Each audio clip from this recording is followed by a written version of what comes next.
vote was no.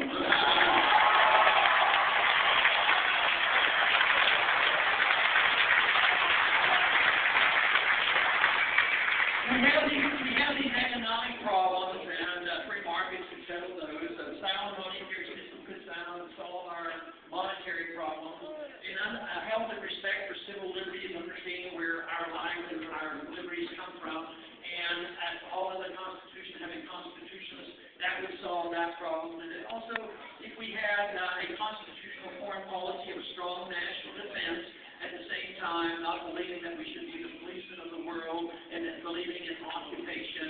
And this would, essentially solve our problem.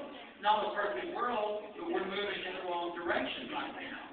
But for me, the issue is individual liberty, how freedom for the individual brings people together. And it's something that happened at the same time 100 years ago. Our country sort of lost this concept of freedom being one unit. Economic freedom and social and individual freedom on how we want to run our lives, life of our, to have our own religious values and personal values. And so some groups would defend one half of it, another group would defend the other half. But it's all one. If it's your life, you own your life, and it's your liberty, and it should be your property, then freedom should bring us all together.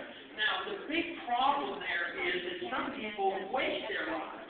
And some people waste their lives in a social sense, and some people waste their lives in an economic sense, and then the do-gooders who like power use that as an excuse for saying, well, he won't take care. I've had members of Congress tell me this. Well, why are you voting for this? Well, the people are too stupid. They won't take care of themselves. So he had to vote to, have another program.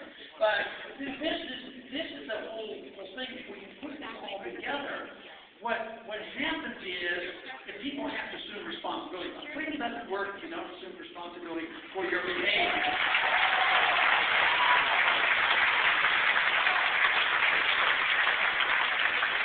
But also, you have to give up this notion that we are totally intolerant of other people how they use their liberty.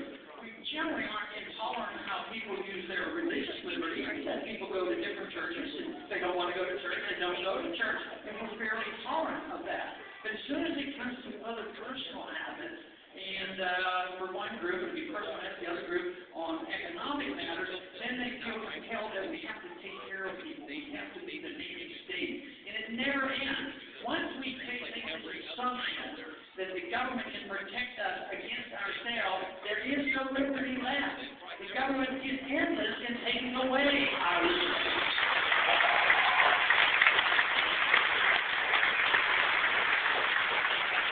But what is so nice about this?